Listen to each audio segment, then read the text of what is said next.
Thank you very much for joining us this evening. My name is Paul Steggy. I'm the faculty director of the Lepage Center and associate professor of history here at Villanova. Before we begin our program, I just want to offer a few thank yous for some of the people that made this possible.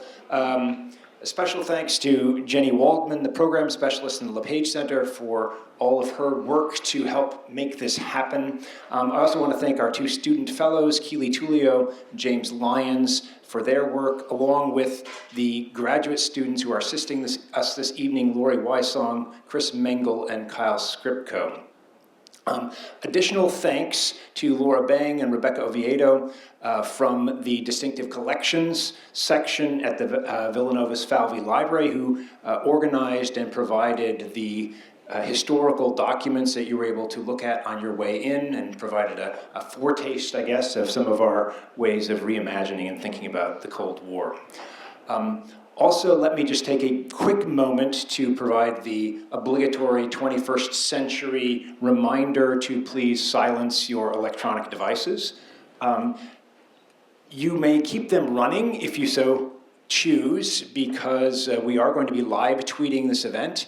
And if you are interested in contributing your 2 cents to the conversation, or repudiating or expressing your enthusiasm, you can do so. We're hashtag for this and all Lepage events is lepage@VU. Before I introduce our speakers, a couple of words about the format of this event. So this is the third in a series that we have been running this year on revisionist history. And this is a term that certainly in public usage tends to have a whiff of the dangerous about it, as something that perhaps is departing from authentic or truthful versions of history and heading towards perhaps, if not the fictional, at least the dubious. And what we've been trying to do this year is to explore the ways in which, in fact, revising is part and parcel of the work that historians do. And actually it's quite appropriate in terms of the Cold War, in terms of thinking about documents and the process of declassification. I'm actually going to steal a line from one of our panelists, David Barrett, in the introduction to one of his recent co-authored books. Until the paper trail is exhausted, the history of any event is subject to revision. Given the fact that there always seem to be more documents to discover or more angles to take, it seems like this is an ongoing process. So tonight our topic is the Cold War, perhaps something that may seem familiar or maybe something to dive into anew for you. But what we're going to do as we try to explore this is to begin by having an initial conversation with the 3 panelists on stage. And that will take about 30 minutes or so. At that point, we'll invite our 4th panelist, in case you were wondering about the empty chair on the stage, to provide a few thoughts or responses that will allow us to think through what we've said to that point. And then we will reconvene and include all of the people here at the stage to think about what we've said so far and what we've gotten right and what we've gotten wrong, and wrestle with it a bit before then turning things over to you and giving you all a chance to ask questions and pose comments. Before at 8:30 on the dot or so, we will adjourn back out to the atrium for some refreshments and an opportunity for you to speak to and ask questions of the speakers to your leisure, at least as long as their endurance holds out. So I am going to keep my introductions quite brief, because you've had the opportunity to sort of read the circulating bios that have been going on the screen as you're going through. And what I'm going to do is just click through these here for a second and give you one last chance to look and put pictures with the people that I'm introducing. And then we will go ahead and get started. So to my immediate left is Alex Wellerstein, who is an assistant professor and David and Gigi Farber Faculty Fellow in Science and Technology Studies at the Stevens Institute of Technology in Hoboken, New Jersey. In the middle, Meredith Oyen is Associate Professor of History and the Director of the Asian Studies Program at the University of Maryland, Baltimore County.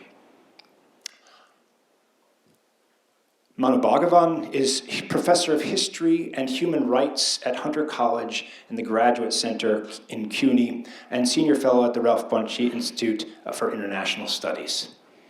And in a few minutes, we will be joined on stage by David Barrett, who is Professor of Political Science at Villanova University. I apologize for my juggling and my watch, but I'm going to try to keep us on schedule. I am a German historian after all, so we have to do that.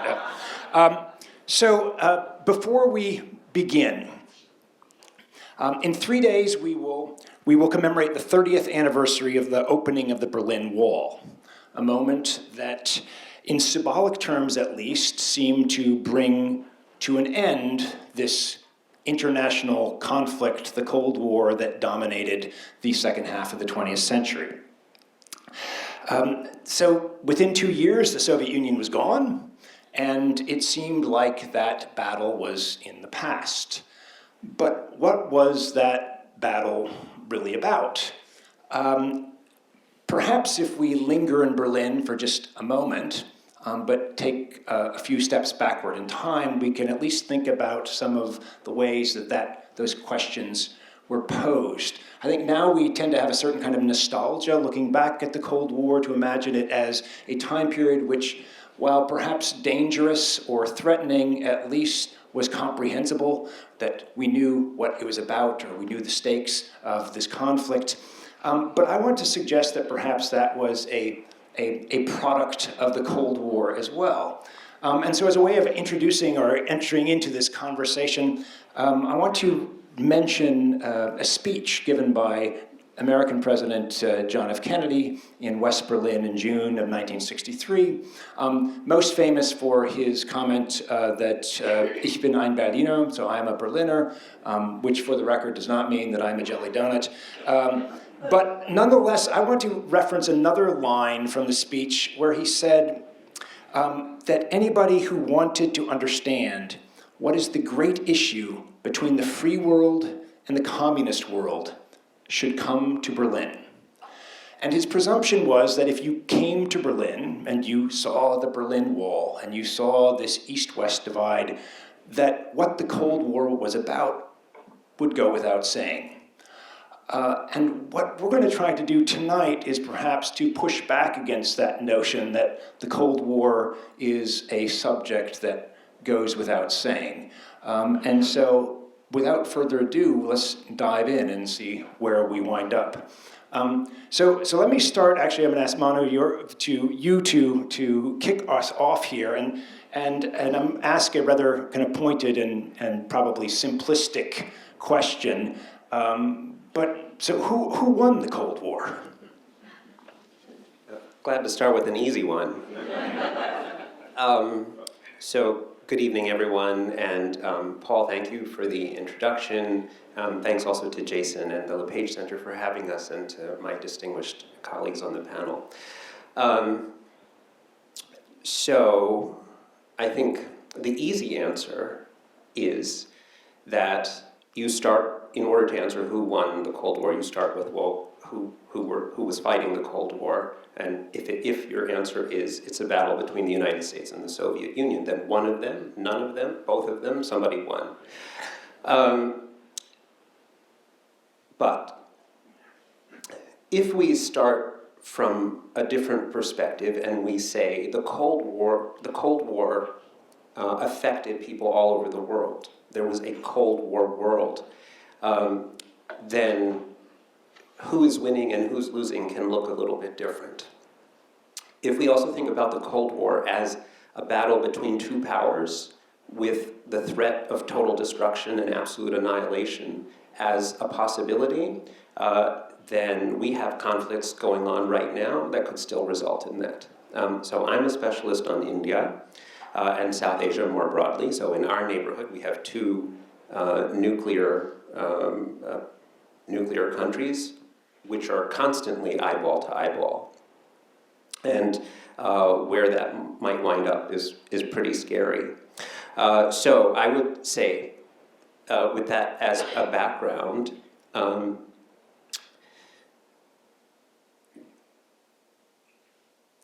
India has often been thought of as marginal to the Cold War, but in my work, I sort of position it very differently, that it was actually situated particularly between the superpowers and saw itself as a moderating force that was constantly in dialogue with both of them, and something that was trying, a country that was trying to mitigate conflict.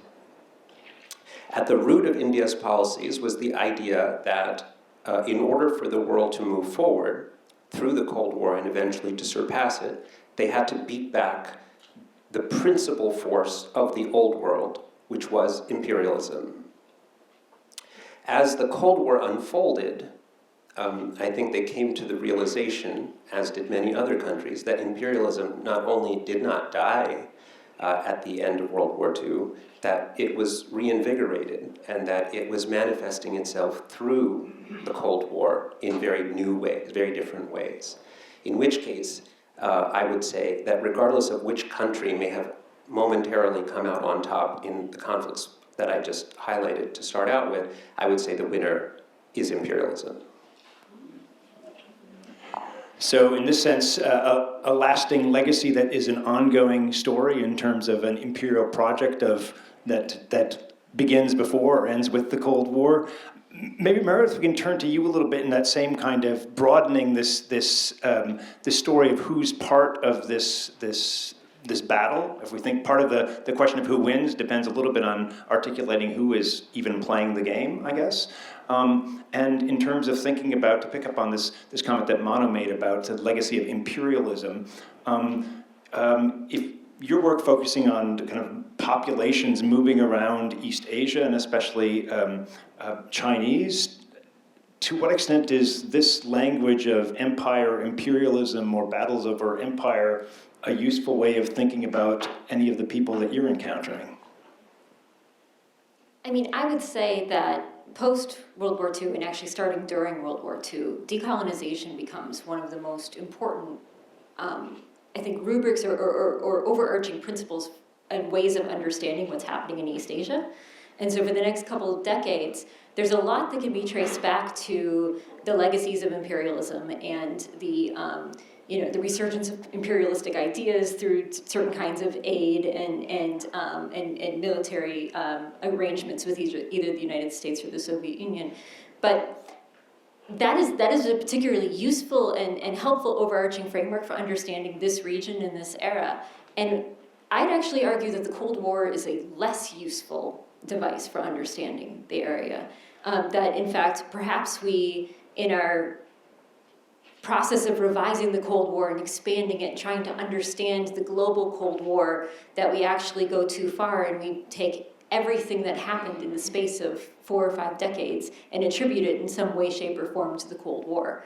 And that's, I think, particularly problematic when you look at things like the movement of people, migrations across East Asia in the 1940s and 1950s, where there's certainly Cold War events taking place around them, but their decisions of where they're moving and how they're moving and who's helping them move are actually not at all determined by a bipolar system. They're actually much more complex than that.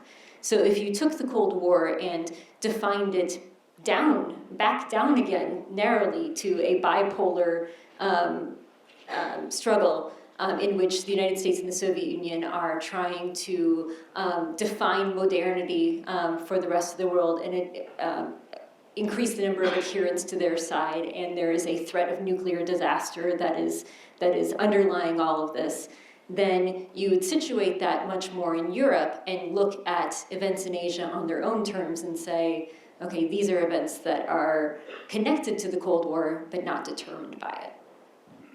So you mentioned this idea of kind of the underlying science and technology, nuclear weapons, and thinking about the ways in which that becomes one of the backdrops for this competition between the Soviet Union, United States, between these imperial powers.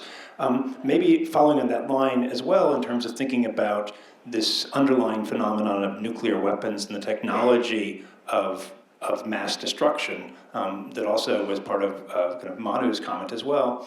To what extent is that, in fact, even a Cold War phenomenon at all? Is that so in terms of thinking about nuclear weapons, is that something that we should put under the rubric of Cold War, or should we've decided here at the very beginning of our discussion the Cold War is perhaps less useful than we thought, and we can just cast it aside and talk about other stuff? You know, an easy question, easy ones. There's a lot of discussion amongst historians and political scientists and international relations people who are looking back at the role of nuclear weapons in the Cold War. Do nuclear weapons cause the Cold War, or are they sort of a phenomena of the Cold War? And, you know, like anything complicated, it's both, right? I think that it's easy to sort of overemphasize nuclear weapons, and the reason it's easy to do that is because many of the, especially American and European and Soviet actors themselves emphasized them very heavily and thought they were very important. But I also think it's interesting that a lot of these same people later came to feel that that form of sort of hard deterrent power was less important than sort of their soft imperialism, right? These are the same people who are starting to conceive of concepts like world development, and what if we shipped grain to these countries and made them dependent on us, and then they would be able to resist communists, and they start to see that as the real battlefield, because with nukes, at some point, you get really diminishing returns. You can kill yourself once, or you can kill yourself twice, or you can, you know, at some point, you can add new systems, but you're not changing the fundamental dynamic at all. I would just say on the broader question, I mean, my revisionist hot take, if we want to have one, and I would be really interested in the panel, is even the term Cold War a useful one? I mean, I don't think it was very cold for many people. If by cold we mean we did not have thermonuclear war, that's a very low bar for cold. You know, we did not extinct ourselves. Good for us. But you know, millions of people died in the Cold War through these proxy conflicts and things like that. Like literally millions. That's not even an exaggeration. And then, is it even a war? Is, to me, the big question. Because, you know, in a war, linguistically, we mean that as some sort of self-contained entity, even though our modern wars aren't that. But we sort of imagine that, there's a beginning, and there's an end, and there's a battle. And there were lots of wars in this period, some really hot and some really diplomatic and things like that. But at some point, I wonder if that's even a useful framing anymore. And again, I can see why they framed it that way at the time. I can see why that worked really well. But I find myself more and more thinking of it as a context, and I don't have a snappy name for it like Cold War. I mean, that's a good word, good term, in which a lot of things happen, some of which are related to the American-Soviet bipolar thing, and some of which are their own things that, as Meredith was saying, you know, sort of loop into that a little bit, but really need to be considered as not necessarily a result of that bipolar interaction. So. Yeah, I mean, the revision of the history of the Cold War that started with the histories that were written while the Cold War is still going on has been to expand it, and to expand the definition, and to expand the coverage, and to say, actually, all of these things are so connected. And so now you have histories of, you know, Cold War tourism, and you know, going to the beach in the south of France is an act of Cold Warrior, you know, you can sort of make a case for it, and you can.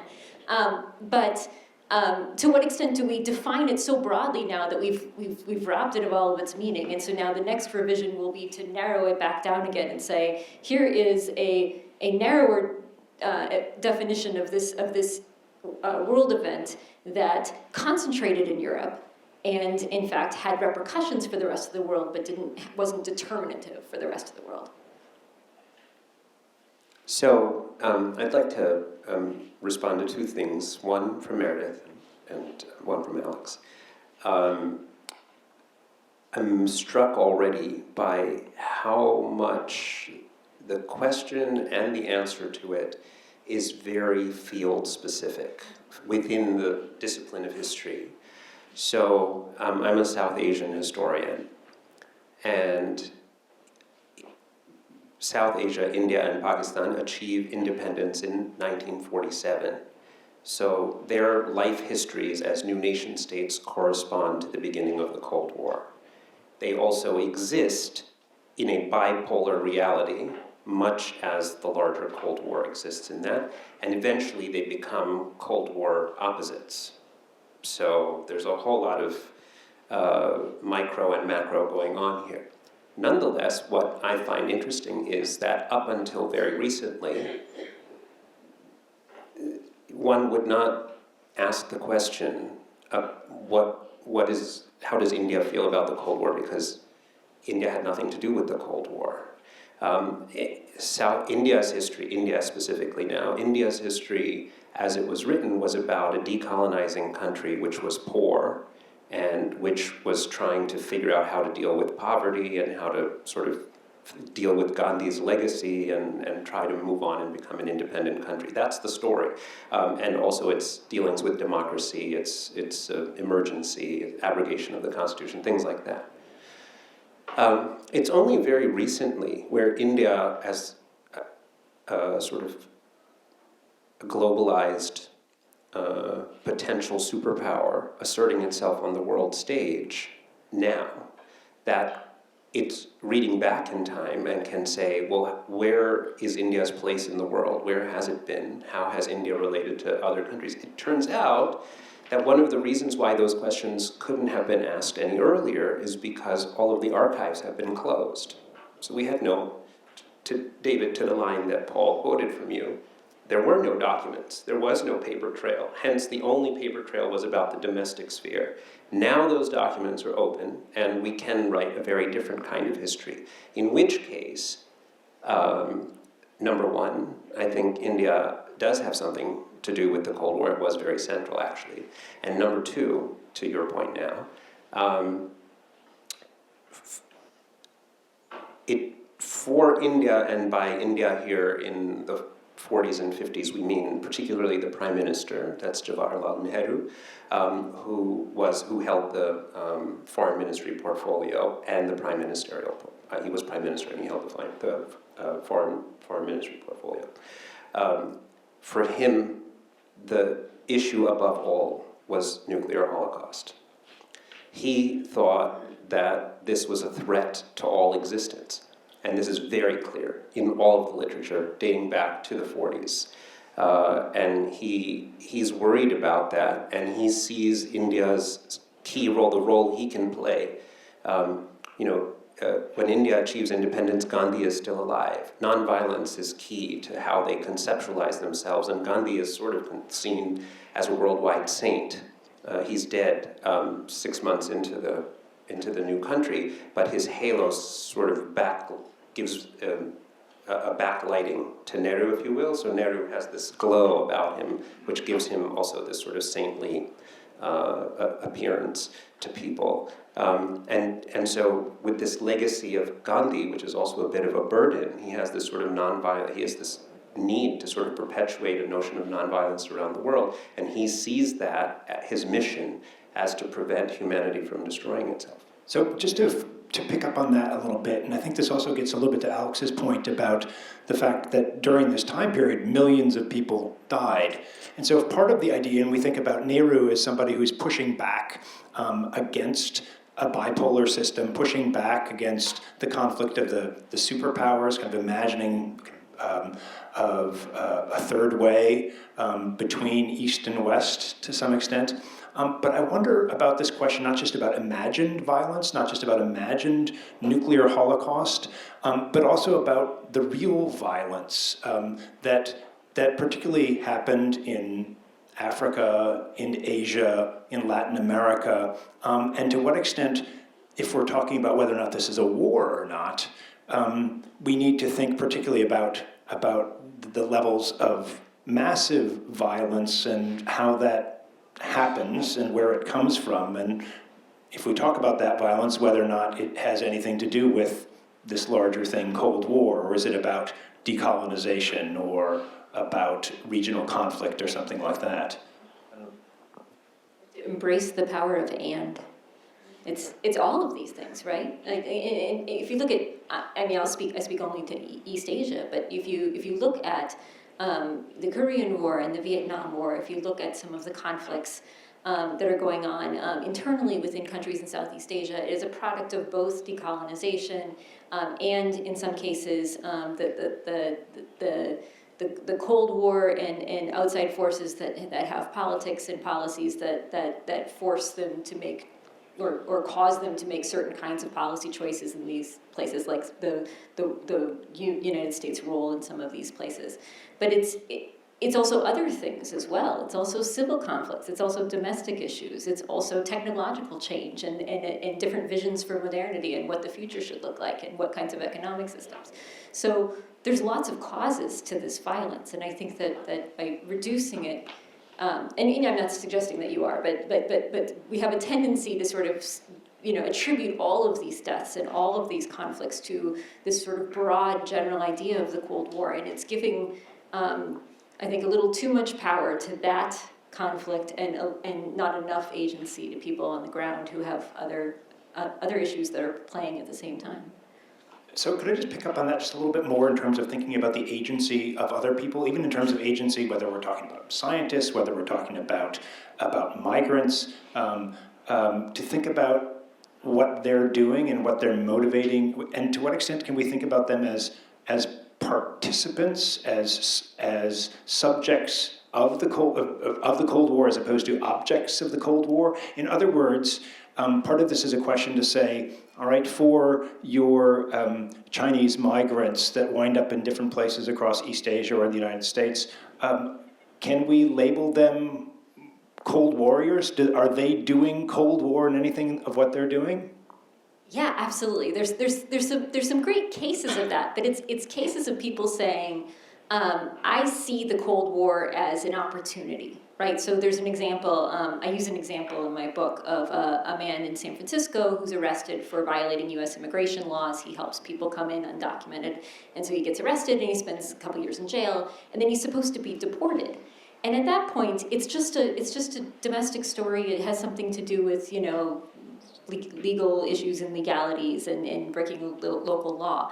And then what he does is he appeals to the government of the Republic of China and on Taiwan and says, I am fighting for you here in the United States, and I'm promoting the Republic of China and the nationalist vision in San Francisco. I'm a leader in the city, and they become invested in the idea that he can't be deported because he is a Cold Warrior in San Francisco who's promoting the nationalist cause.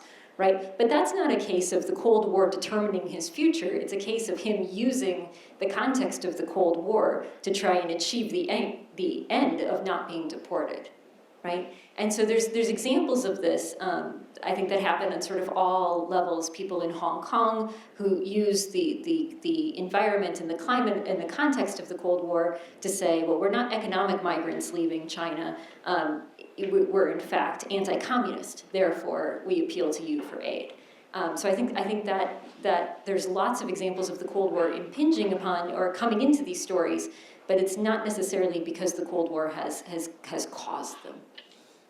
Could I just say, my feeling of, if I were I don't know if we want to ask everybody what they even feel the Cold War was or things like that, but for me it's less, again, this bipolar thing, but sort of a form of loose power. This is how I think of it. You get a couple countries where this power is very concentrated. For economic reasons, for political reasons, the Soviet Union, the United States, they've got a lot of power. But a lot of other people have forms of power as well and can sort of tie into that. And this is where I think of the agency. The scientists do this all the time in the United States. There's all this money out there for Cold War projects. And so instead of saying the Cold War made the scientists study what they studied, these scientists, because they're clever people and they want money, think, how can I get the Cold War, they don't put it in these terms, to pay for what I want to do, right? And so they find a way to take what they probably already wanted to do and massage it into the priorities of their national governments, and then, the money starts flowing. And I don't know if anybody in here is an academic, but we all do this today when we see a grant proposal out there. This is the sort of what happens when suddenly a free source of power or money is out there, and it says, if you can convince me that your project will advance my project, then I'll help you. And this, to me, is a more useful model personally than the it's about anti-communism and communism and this sort of thing, because it also shows you to look where you're going to see other people buy in. You're going to see India coming in real strong, which they do, especially in science and technology areas, and say, United States, somebody's going to help us build a reactor. Is it going to be you, or is it going to be the Soviets? And this is, again, like that nice looping in. And I think some of the really nice song play. I think some of the really nice sort of revisions of the Cold War of the 1990s, and I'd be interested if the panelists still think about this, have been all about returning that agency and saying, no, it's not the United States and the Soviet Union are bossing around a country like India. Occasionally they try. But it's often about these other places realizing that these guys are so pent up about their struggle that they can take advantage of that for their own purposes and get, whether it's Egypt or India or China or a lot of other places. So in that context, and thinking about India, and you mentioned Nehru before, but is his agency in this, or Indian agency in this, about using the Cold War or resisting these kind of bipolar structures? So to some extent, are we coming back to the idea which there is a bipolar ideological or oppositional component that helps to define the terms by which these different people, these different politicians, different agents, however we want to name them, are acting here? Or, so maybe to put it in these simple terms, is Nehru using the Cold War, or is he resisting the Cold War?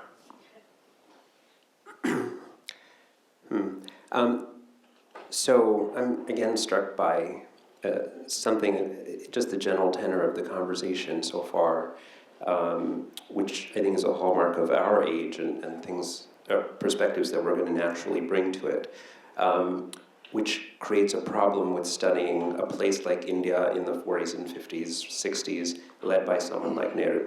Nehru was, to his core, an idealist who also practiced political realism, but he was a high-minded idealist.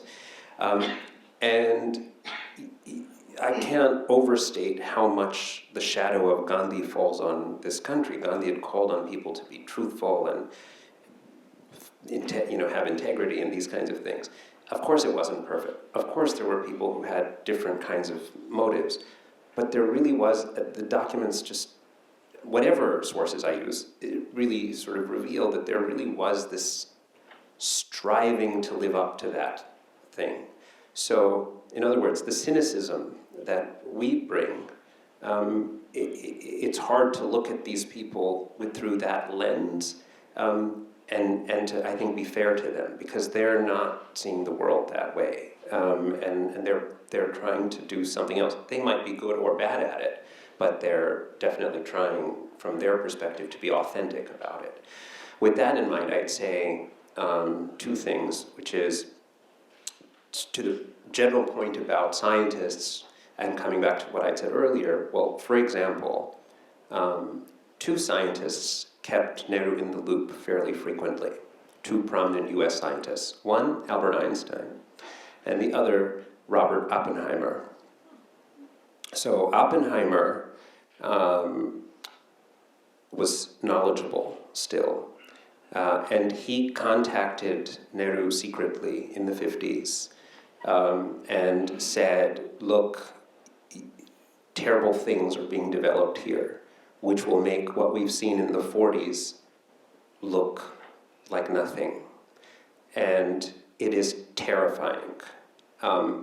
And only you can, it isn't so much about putting him on a pedestal. He just thought he was the only one with the stature to sort of stand up and say, don't go down this route. So Oppenheimer makes that plea, and in which case, again, it isn't, yes, there's scientists asking for money, and yes, they're trying to fund projects, but at some point, they're also wary of what can happen if their work goes into the wrong hand or causes the wrong thing.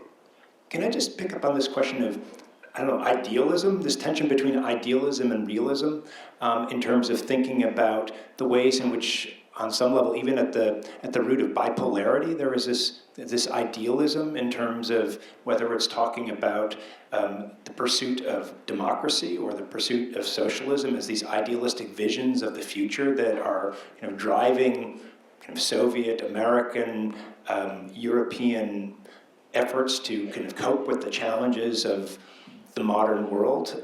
So is the Cold War, in this sense, about misplaced idealism, and even the case of somebody like Oppenheimer, kind of in terms of his embrace with science, that has this vision of possibility, but also his idealistic response to it is also recognizing the fear or the danger that goes along with it. So are these, if we look at these different people, whether they're Soviets, Americans, Chinese, Indians, how does their vision of the future shape the ways in which, is there an ideology, an idealism that they share around these different places, or they have different hopes for what they're trying to achieve at these moments in time? Oppenheimer is really complicated, and I don't want to make it sound like everybody's just into money. I'm just using as an example power being used to different ends. Oppenheimer is an idealist in some sense. He would like the world to be safer, but the route to that for him is very complicated. It is not like unilateral disarmament or something like that. Sometimes it's things like, let's put tactical nuclear weapons in Western Europe, becomes one of his major recommendations. And that's hard to square with sometimes the idea of Oppenheimer as being anti-nuclear or being that kind of idealist. In a way, and I don't want to talk all about Oppenheimer here, but since he came up, to me, Oppenheimer is in some ways a really interesting case study for this question of the balance of idealism and realism, because he does have a vision of the future. And he does, from the 1940s onward, think that if the world does not take nuclear weapons seriously, they are toast. They are totally toast. And if the United States just barrels in directions without thinking about it, everybody is going to die, which is a pretty big motivator. His way of getting there, though, is as an operator. He does all sorts of stuff behind the scenes. Throughout this entire period, he basically sets up the modern declassification system. So if you ever get irritated because they won't give you your documents, because some reviewer is looking at it, you can blame J. Robert Oppenheimer. He comes up with this with 5 other scientists, and no surprise, it's a terrible system. Like 5 physicists came up with this whole system that we still use today. Who'd have thought that wouldn't work out? And he's tricky because he wants certain things, but he's also willing to he wants to do it in realistic terms. And this is why by the end of it, he gets very depressed and basically drinks himself to death for the rest of his life, because he can't do these things. The idealist loses, and the realist realizes it's too late and he failed everything. So, I don't know if that's a leitmotif for the Cold War in general. To drink yourself to death? Drink yourself to death over the course of the 60s, but, he dies of cancer, but he would have probably drunk himself to death if that had happened. But, anyway, this is kind of why I find, as an aside, the Cold War interesting. The figures are complicated, even when they're very idealistic. And I don't want to sound too cynical. I am pretty cynical. But I love idealistic figures who get into the position of actually being able to be power brokers, and then suddenly realize that they can't just be idealistic, and that the broader context is going to sort of beat them into a shape, and then they usually leave all broken. And I find that really fascinating as a historian, and a referendum on the possibility of human redemption. But I'm not cynical. So on that note, we're about a half hour in, and so maybe we'll let David come up and explain what we've been thinking about so far, and see where it takes us.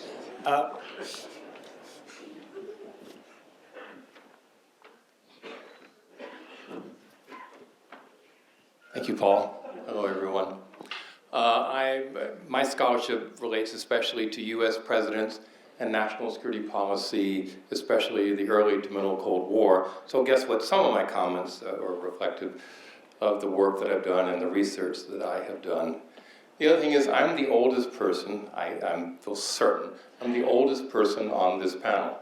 I am a child of the Cold War.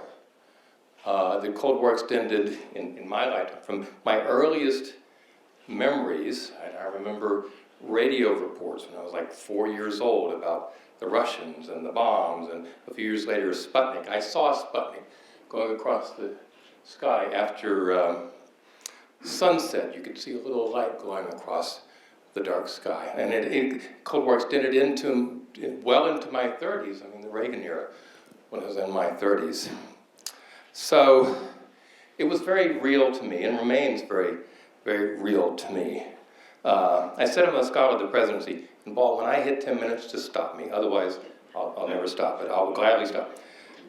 I've spent a lot of time looking at what presidents have said in private, inside the White House, meeting with others about the Cold War, about the Soviet Union, about China. And I think there was something genuine something real about their belief that the other side, the Soviet Union especially, China in early decades, that they were the bad guys, that there was something sort of bad versus good going on. So they've talked about that a lot. But what also strikes me is how much presidents fretted about the U.S., the American domestic concept, the public's concept of the Cold War, and how they tended to sort of frame their thinking about Cold War events through the matter of winning re-election, or if it was a president in a second term, how the forthcoming election, even though there's someone else in their party running for president, how that would shape perceptions of their own presidential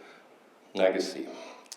So a couple of specific things. Alice, you talked about that sort of low bar for the Cold War in the sense of, well, we didn't obliterate each other.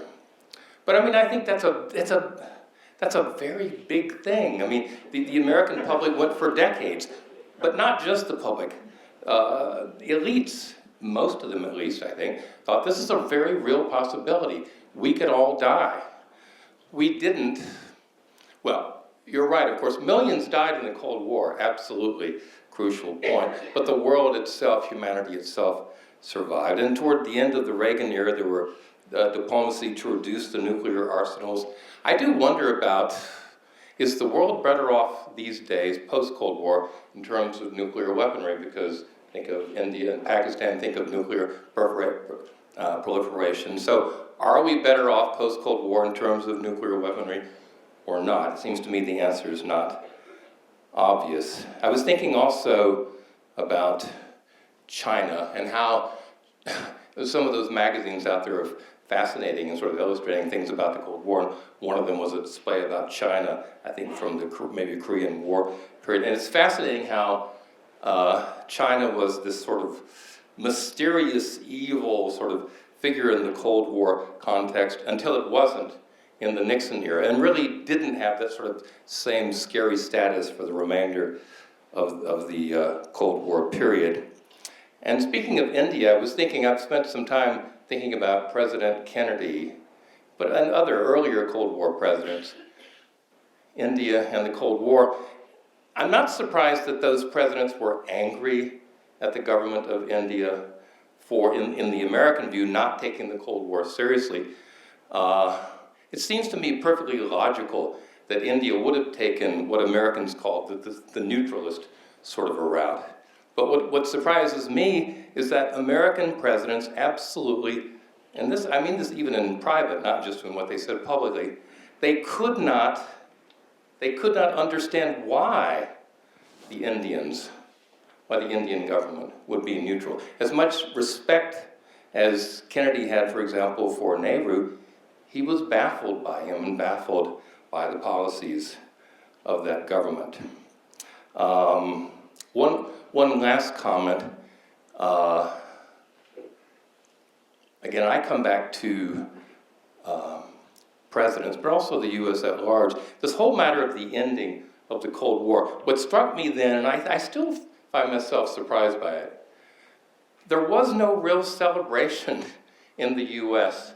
when this thing called the Cold War ended. There was no great national celebration. And I guess I do think, even though it is a low bar in terms of winning the Cold War, I think there is this argument to be made, not just that the U.S. won, but that humanity was not just imperialism, but in some ways humanity was a winner because we're here. A lot of us are here. Not everyone is here, but we did not blow up the world. That's a good thing. Maybe that's under 10 minutes, but I'll stop there. So anybody want to kind of have an initial response to what David threw out here, or?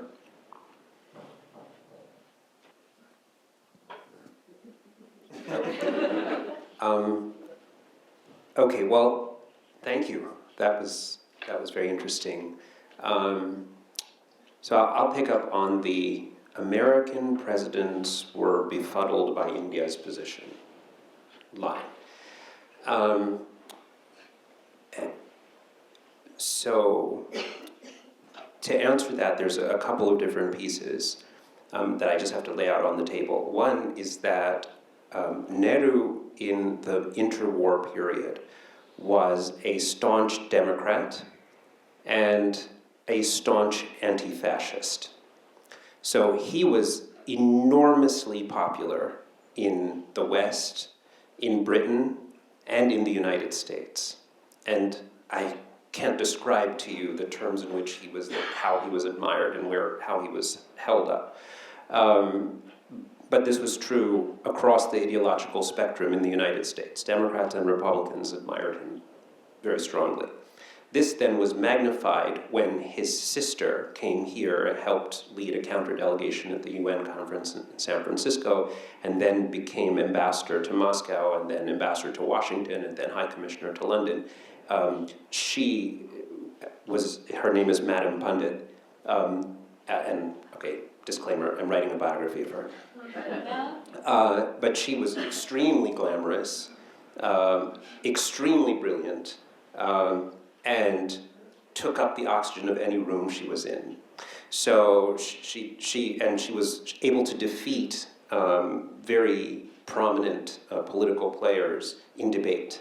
So she was also fearsome. So together they were a formidable pair. She was a celebrity in the United States, across not just elites, not just politicians. I mean, the general public knew who she was. And so why were people in the United States befuddled? Because they loved her. And she kind of they seemed to think she loved them.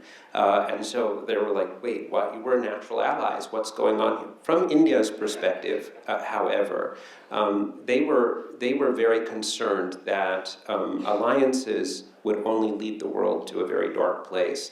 The Soviet Union, Nehru was not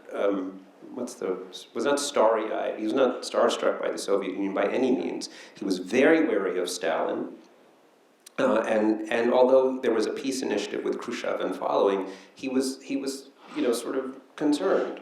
But at the same time, he said, what good would it do to shut down these channels? If we aren't here and able to talk to them, what will happen? Having said that, the last point I just make is President Eisenhower did trust Nehru quite a bit. And one of the reasons is because Nehru and India in 1950 tried to open channels between the Soviet Union and the United States to put an end to the Korean conflict before it started. And initially they were told, stay out of this. But in 1951 and 52, as the war goes on, suddenly both sides are like, maybe. And so Nehru reaches out to Stalin. And Stalin says, okay. And so when that happens, then the United States also says, okay. And it is India, led by Krishna Menon at Nehru's behest, that negotiates the thing that becomes the armistice, which brings the Korean War to an end, and which holds to this day.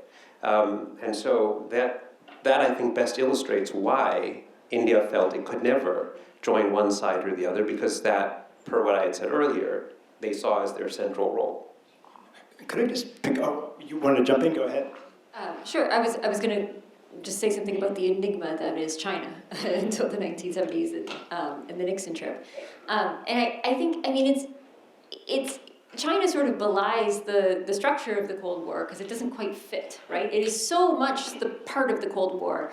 And you see that because every every policymaker, every sort of elite thinker in the United States is absolutely thinking of China policy in terms of Cold War calculations. Are they, they become communists, they're allied with the Soviet Union, what if they could reach out? There's some really fabulous propaganda videos about, China reaching its red tentacles across the world, and destroying everything in its path. And of course the US fights wars in Asia in part, if not large part, because of concerns about the spread of Chinese-style communism and their ability to infiltrate and that sort of thing. The thing is, for as much as Cold War concerns are so prominent and at the foreground of American thinking about China in these decades, they're only part of Chinese calculations as they're making foreign policy choices. And so, there's two Chinas. You could say Taiwan is another winner of the Cold War. Because of course they survive as a result of the Cold War calculations. They're not reunited yet. But there's the kinds of decisions that they're making that Mao Zedong or Zhou Enlai or people on the mainland are making are caught up in things like domestic stability and economic growth, and how do we maintain control over this vast and disparate territory that hasn't had a single government controlling it in this way terribly well for quite a while. And so it has a lot of calculations, and they want to have good relations with the non-aligned movement and with different people who are involved in that. And so they make a lot of choices that are partly Cold War calculus, that are partly a product of the experience of decolonization, and that are partly about domestic stability. And so they're absolutely not falling into these lines. By the time the Sino-Soviet split is a decade in, they're splitting off from the Soviet Union. The U.S. realizes it a few years later, but they're not fitting into this neat calculus of one world is the Soviet world and the other world is the free world, and so they are an enigma for that. They're also an enigma because records are not terribly available. So even now, as we write these histories, we struggle with getting a full accounting of what's happening in Beijing or what the actual top level accounting is, because so many archives are. There was briefly the Ministry of Foreign Affairs archive was open for about 10 years, and then it sort of shut back down again. And then even when it was open, it was a selection of what was available, and so there is sort of a veil of secrecy that we don't have a complete understanding of everything that was going into that accounting. I just want to say on nuclear warfare, I would agree more than anyone else in this room that the possibility of it was real, and we came very close to it several times, including times most people don't even know we came close to it. Certainly was out there, and the projections that the Americans had for what this would look like, we're talking about hundreds of millions of deaths. So if we think of millions of deaths from the actual Cold War, hundreds of millions from the hypothetical Cold War, and probably that's an underestimate of what it would have been anyway, it's easy to say, sure, a million sounds pretty low when you're talking about 100 million. But I don't know. What I mean by a low bar, survival is not enough, right? We could do better as a species. We could do better as a country. Like, I'm glad we didn't all die in a horrible nuclear holocaust, don't get me wrong. But at the same time, when that's your bar for success, which is like, whew, we didn't all commit suicide. I mean, this would be like if I'm going to drive home after this, and if I went to my wife and said, I made it back over the New Jersey Turnpike, and I didn't kill 10 people. And is it possible I could kill 10 people in the New Jersey Turnpike? Easily, right? Easily. You've all driven on it. But at the same time, that's like, what would that say about me if that was my line? And I sort of feel like with the nuclear issue, the amount of money spent, the amount of money and lives spent on these proxy wars, the immense apparatus that was mobilized, that didn't go away. As you point out, these things didn't end at the end of the Cold War. Some situations have gotten better since the end of the Cold War, hooray. Some have gotten worse since the end of the Cold War. I think the chance of an individual nuclear weapon going off is probably higher today than it was during much of the Cold War, especially the late Cold War. The odds of a big US-Russia thing, hopefully low, but it's not really in my control. But we also ended the Cold War in a situation where it wasn't some unambiguous celebration, and this, just to get to your point on that, I think if the Americans had gone around and had a big ticker tape parade or did some kind of World War II style thing where we all got drunk, in retrospect that would look pretty stupid, because what has happened to Russia since the old, did they become this great glorious democratic state as transit? No. How is global communism doing? Well, China's doing pretty good, whatever that you want to call that. How about Socialism with Chinese characteristics. yeah, well, exactly, right. How about Latin America? Oh, well, we're still seeing like some really extended versions of Cold War stuff with the drugs problems going on there. I mean, these problems are deep. I'm sort of in the category of saying it didn't really end, and it ended really problematically. And we're going to be living with that for the next century or so, probably, if we, don't all die. Can I just pick up in terms of thinking about the different observers that, and I'm picking up a little bit on David's point about being a child of the Cold War, but also Manu's comment about the kind of the so Madame Pundit and the ways in which she sort of played the American audience very well, or even in terms of Meredith, your comment about propaganda, and I want to kind of introduce this idea of publics or Cold War publics in terms of thinking about the ways in which they perceived and understood and were mobilized or part of these policy calculations or these ideological movements. So where do these different publics fit in, whether it's an American public or an Indian public? If we're kind of thinking about these as audiences of or participants in this broader struggle. So where do they fit in this survival, but not quite, or sort of? Can I answer this by just going back to this one other point that David made, which Alex just brought up, which is the Cold War ended, the United States won, and there was no ticker tape parade. There was no ticker tape parade that the Cold War ended, rather. There wasn't literally, but there was figuratively. The United States preened around the world that it won. And people felt that, most notably in the ex-Soviet Union. They felt that the US was flaunting their victory. And that has repercussions, that we're seeing the repercussions of that right now, where the current leader of Russia is an ex-KGB, or maybe Kirk, I don't know. No, FSB, yes. And who certainly, I think, it's fair to say, still sees the world in Cold War terms. I don't think he thinks or accepts that the Cold War, A, is over, and B, that the US won.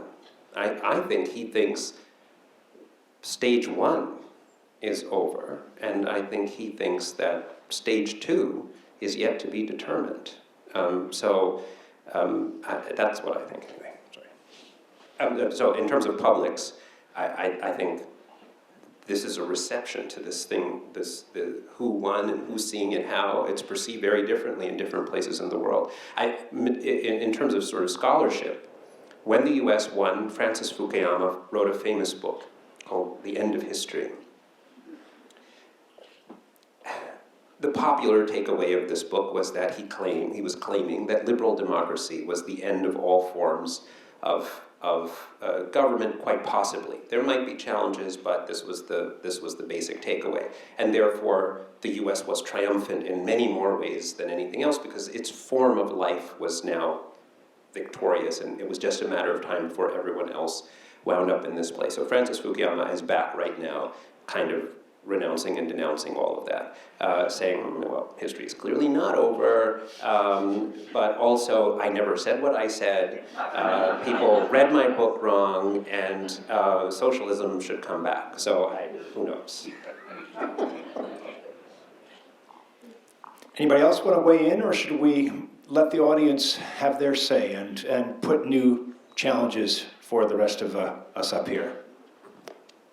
I just want to say that I think this question of how we all relate, and I think the audience is going to be a participant in that too, to the Cold War is incredibly relevant to this. And it's one of the challenges of being a historian, especially, I think, generationally as historians. My first political memory is the Berlin Wall coming down. And I remember it very acutely because they had just taught us in class which was the good Germany and which was the bad Germany. And it was very tricky because the bad Germany had a good name, you see. And then they one day said, oh, actually there's just one Germany and that map is wrong. And I was like, the map is wrong? How can maps be wrong? It's like rolls down, right? And so this was very transformational for me as a American child who at that point thought that, if the map said it, it must be true. And I wonder if this is a sort of leitmotif for a lot of our rethinking about this stuff. I think one of the difficulties I run into when talking with people about the Cold War, especially World War II, that's becoming less the case as people who have living memory of World War II are not as around as much, is that people are very rooted in the perspective of the publics at the time. And it's a super important perspective.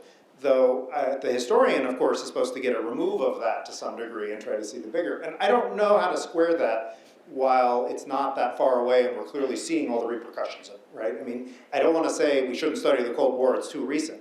But I do sort of think, I can't remember who was the Chinese leader who was supposed to have been asked about the French Revolution and then said, it's too soon to tell.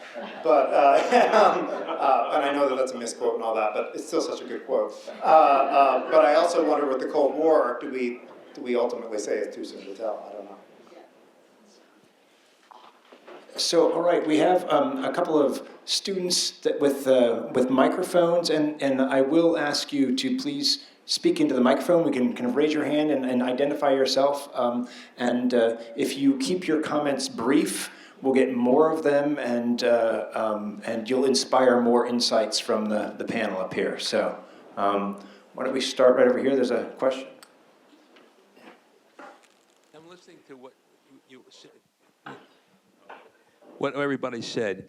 I'm looking at comparing the end of the Cold War and how the end of World War II ended and how the end of World War I ended, and what separates the two. There's a connection between the end of World War I and the end of the Cold War, because the United States did not control the countries that they were victorious over, and couldn't cleanse the government of the bad people and set a basis for beginning a new government. The question being, just to address that question. So I guess in some extent to think about the shift from or kind of the extent to which we're now in the midst of a multipolar world, that even the victorious sides are kind of part of the broader participants in terms of shaping what this system looks like. Or I guess maybe the other piece would be to say, to what extent did the conflict really come to a conclusion, or is it still an ongoing conflict? Would be, I guess, be another way of thinking about what happens after the end of the First World War. Alex, I see you nodding your head in terms of, do you want to add anything more in terms of? Well, I like bringing up the end of World War II often in this kind of context, because as Americans, we're taught the end of World War II, the best, right? Hooray, everything's over and bad. As historians, you realize, oh my God, this is like the beginning of this incredible unraveling, and things get really dangerous, and we almost kill the whole planet off. And this is the kind of ambiguity that I like thinking about and reintroducing, especially into my students, into their brains about this, because we have this sort of national story, which it is good that World War II ended and that we won, and down with the Nazis, thumbs up. On the other hand, you don't actually want to take that as a template for unambiguous success. If we ended a war and then it created as many problems as the end of World War II created for the world, you would say, oh my God, that was not a good ending. And this is, to me, some of the really complicated, problematic stuff that gets into it. I like the comparisons.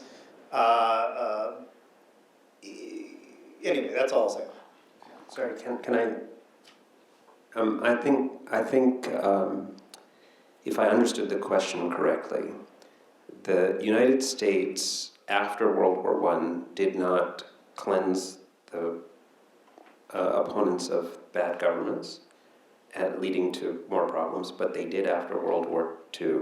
Is that right? And so the Cold War is parallel to the World War I moment because it didn't do that again. So I'm a bit confused by the premise, because number one, the mandate system and everything did cleanse. I mean, the Ottoman Empire was broken up.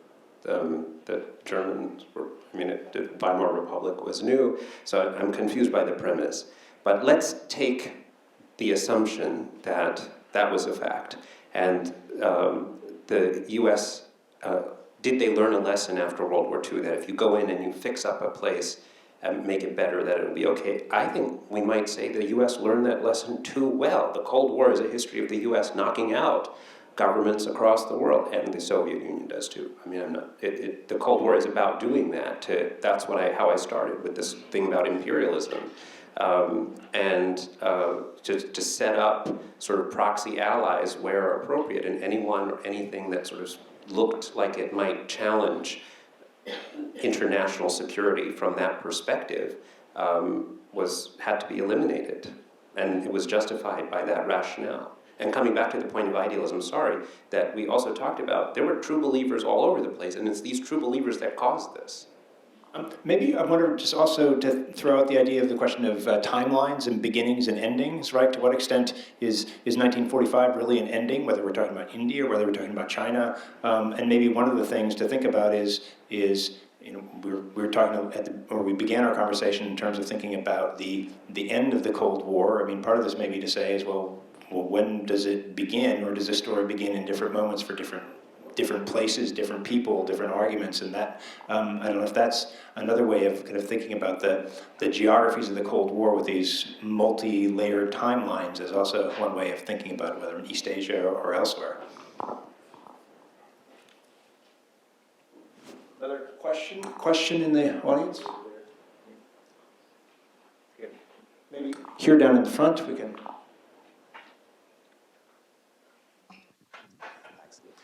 Question about publics, and since we're in a Catholic institution, the Catholic Church for a long time had a very anti-communist reputation well before the Bolshevik Revolution up through John Paul II. But by the 60s and 70s began seeing cracks in that with liberation theology being developed in Latin America, the challenge for peace by the U.S. Catholic bishops. Did you find any other publics that went through a similar transformation of a position where they had a certain position at the beginning of the Cold War that found itself challenged as time went by? So shifting, complicating versions of kind of ideological explanations of the Cold War.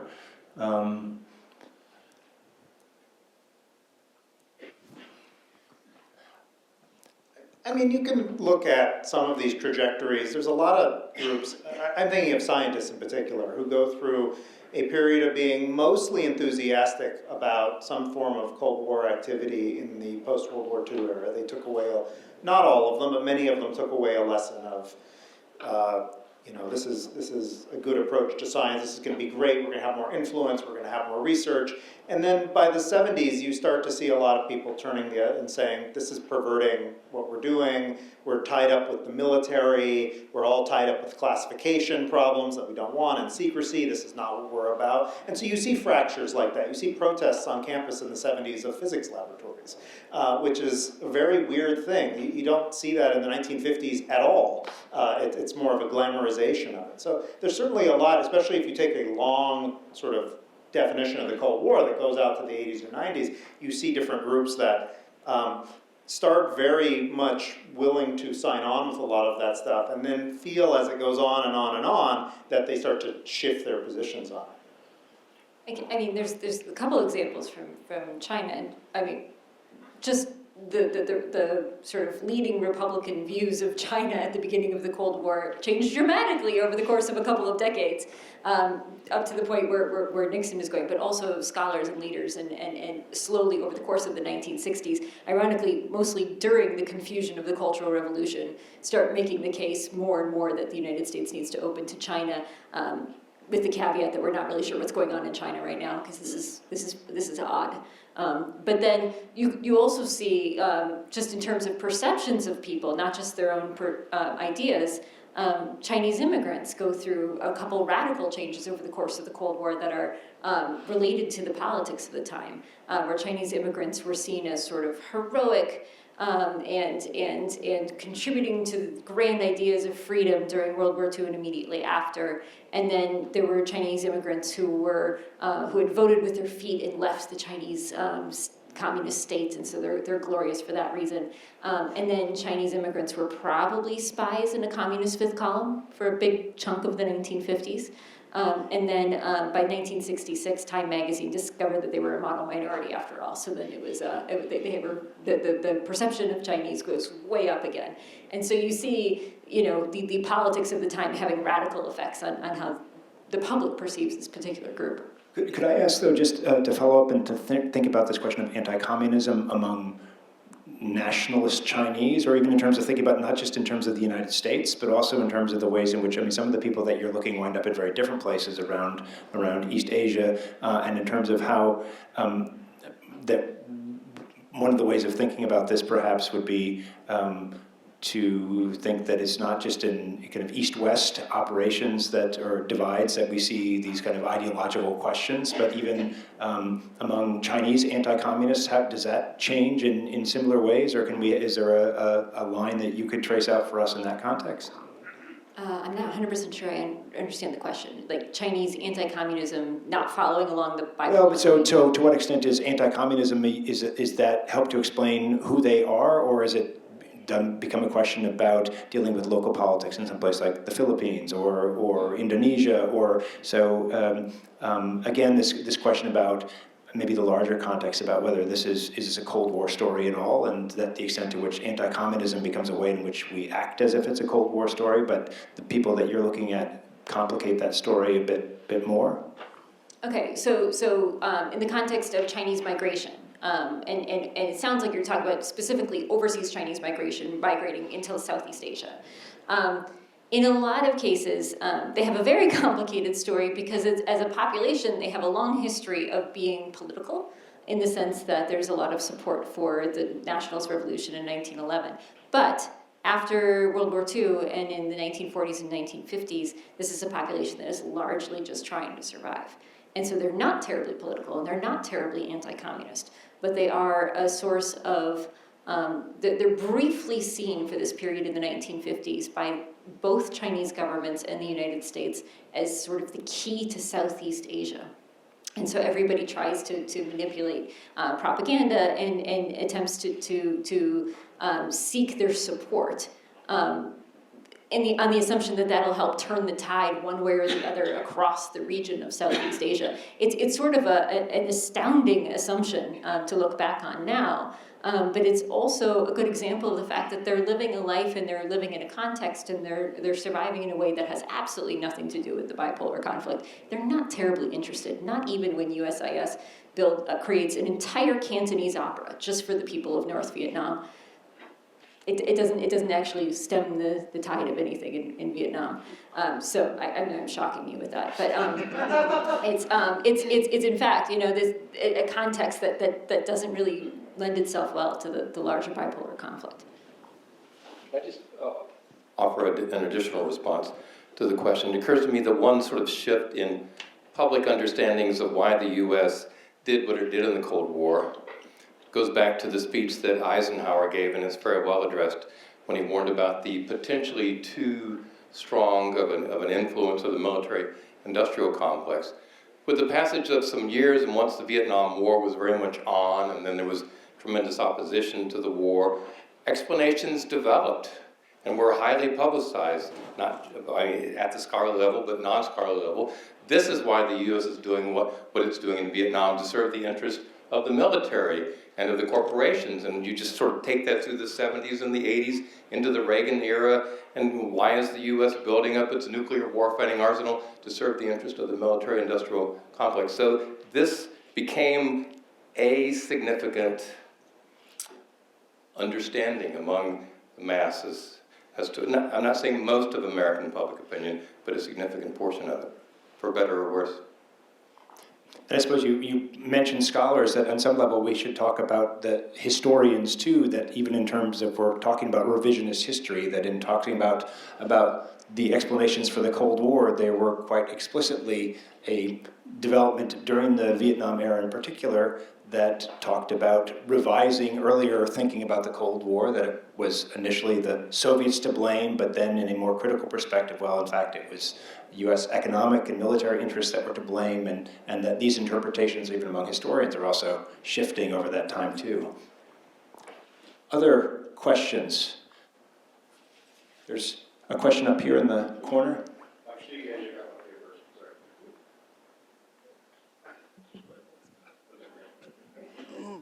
So my question, okay.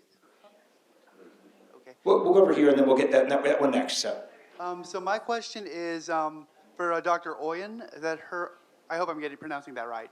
Is in your work you talk about using migration as diplomacy, and my question is, broadly, I know you focus on the U.S. and China, but can that paradigm be expanded into, say, Latin America, the Bracero program, and what can be the broader implications of using migration diplomacy in a Cold War context?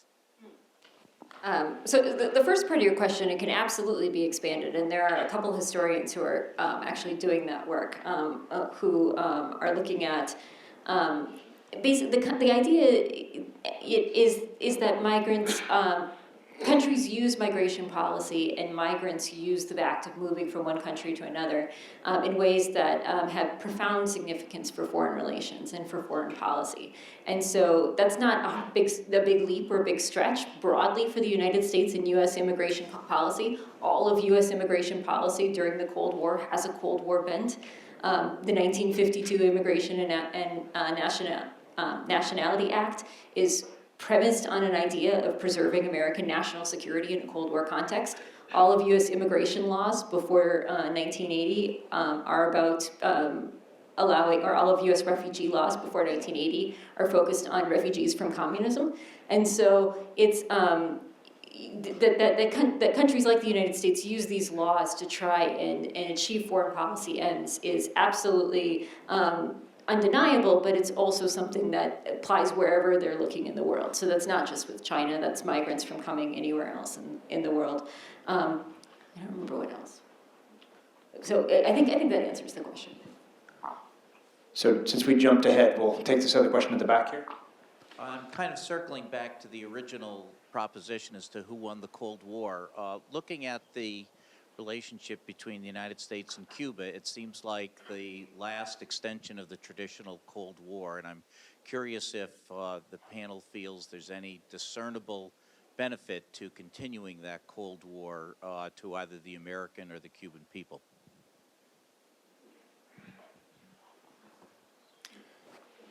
Gosh, I think this is an issue that has a lot to do with the Cuban-American vote in Florida. I don't see how the Cuban public or American public is served well by this continuing, whatever you want to call it, embargo, whatever.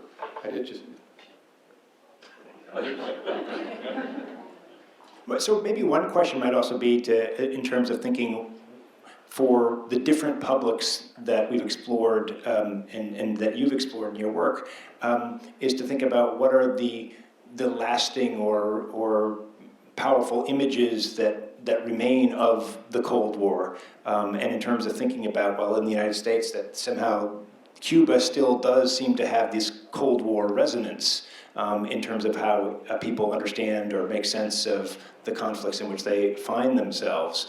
Are there other, and not just in an American context, are there ways in which these either ideologies or actions or policies continue to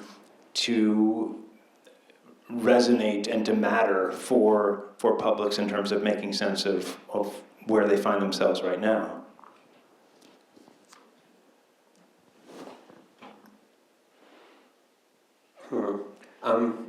So can I? Yes. Well, look, I want to do a couple of things. In terms of the public's question, I don't want to answer about India. I mean, yeah, there were changes in India, but I just saw this movie, Terminator, and it has me thinking about answering your question, because the not very good, but nostalgic film that just came out is a sequel to movies that came out before, and those movies are sort of classic sci-fi films, but very much in a Cold War aesthetic. So, and essentially, humanity does destroy itself in nuclear holocaust, but that's because the machines take over and set the Soviet Union and the US against one another in Judgment Day. That's the premise of the movie. Sorry to spoil it for you. I was thinking about this because when the original movie was released in the late 80s, that's what happens, and it's all doom and gloom. And then in the sequel, which came out in 1992, which is right after the Berlin Wall fell, there's a line in the movie which is, can Judgment Day still happen? Because aren't the Russians our friends now? So it's a very interesting turn, because Russia suddenly is removed from its Soviet history and from communism. Communism might still be sort of a bad thing, but Russia no longer is, and the change is literally overnight. So publics, these things change all the time, and we should think about the ways in which Hollywood and television, all these things play a role in how we perceive what creates publics and so on. The other point I just want to make very quickly is that we've been using national frames, and I think that's a bit of a problem. So in the United States, for instance, there are lots of people, notably W.E.B. Du Bois and others leading race justice movements in the 40s and the 50s, who use languages of socialism, Marxism, and communism to advocate for race justice. These things get wrapped up in the language of the Cold War. And that, according to the historian Carol Anderson, ends up, well, forgive me, terminating these movements. And the result, the civil rights movement, is not what they had originally been aiming for. They've been aiming for something much more total. And because of Cold War dynamics, that sort of fizzled out. The point is, the United States is not one thing, nor are any of these other national frames, and that there are lots of people, important people, and regular everyday people who think all kinds of things. And so understanding all of that is important to the story too. There's a question here in the middle.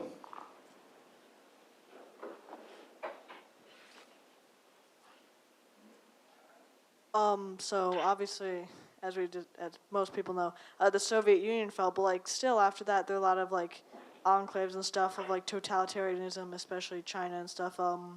Like, what do you think that like the fate of these, countries that are, especially after World War II and 1991, of it, totalitarian ideas? Do you think that China might face like a similar fate to the Soviet Union and kind of just implode, or do you think that that ideology might persist throughout just, the foreseeable future?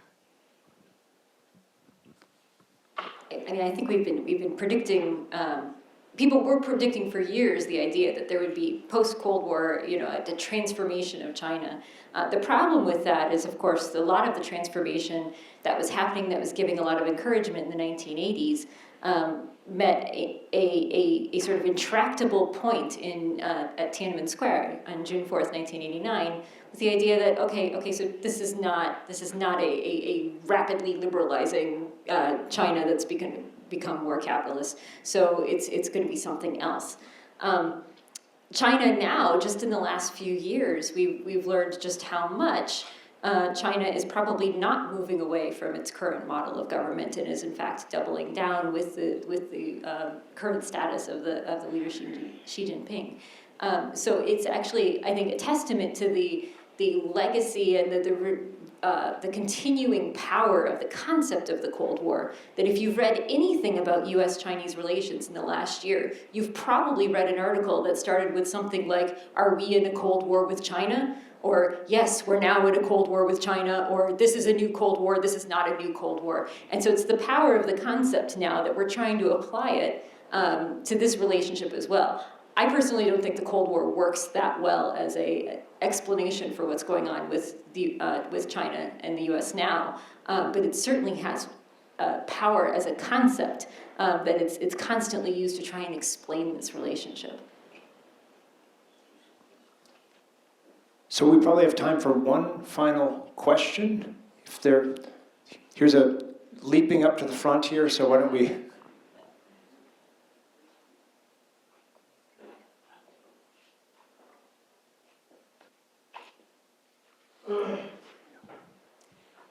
I too am a child of the Cold War. I was born in 1950, and I remember all that stuff. But we were talking about Putin a little bit earlier, and I've been musing lately that, you know, he has been interfering in our elections, et cetera, and it occurred to me, maybe he's a really smart guy because nuclear weapons are very expensive, armies are expensive, and, you know, the computer is not.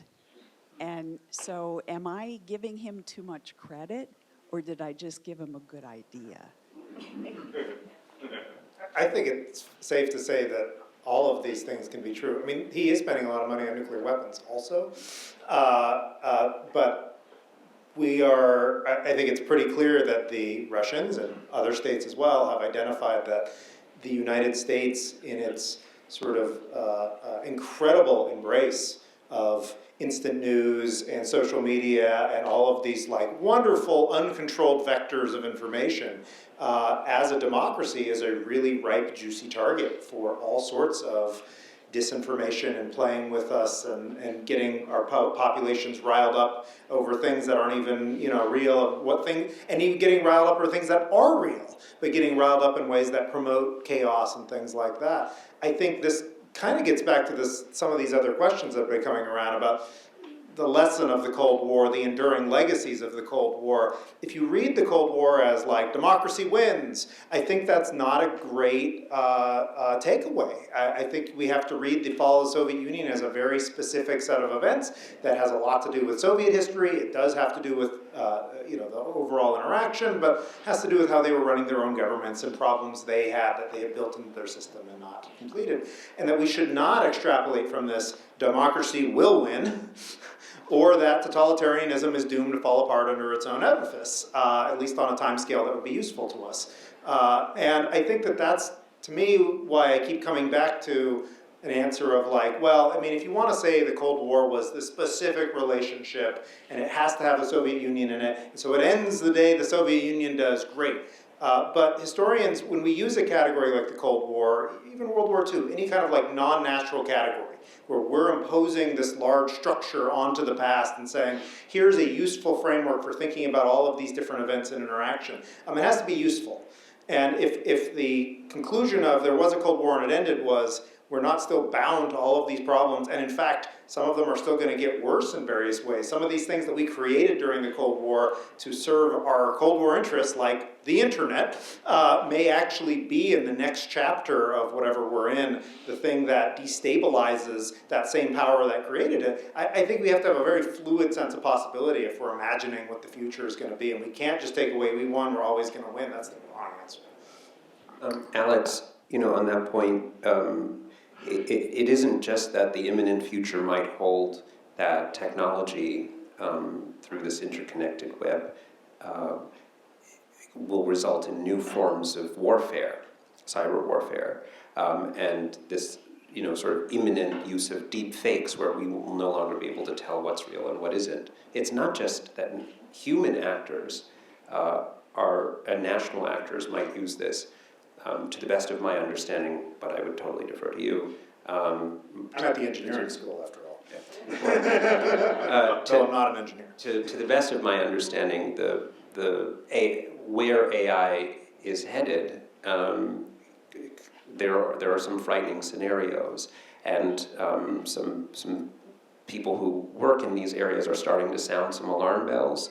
And so the future, the immediate future might be what you're talking about in your question, but the not so distant future might very well be those things that had been relegated to the realm of sci-fi not so long ago. So we started in terms of thinking about who won the Cold War, and we're wrapping up, if not quite in the realm of sci-fi, at least thinking about the ways in which the boundaries of our conversation are hopefully expanded.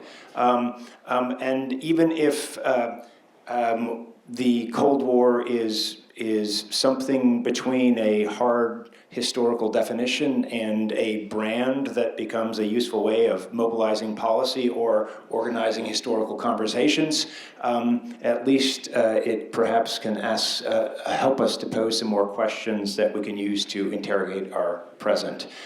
So thank you very much for coming. Thank you especially to these panelists who have shared their insights. This is the last of the revisionist history events for this semester, but watch the Lepage Center calendar beginning in January. There will be a chance to learn some more and to think differently about these different paths. But now please join me in thanking our participants for their contributions this evening.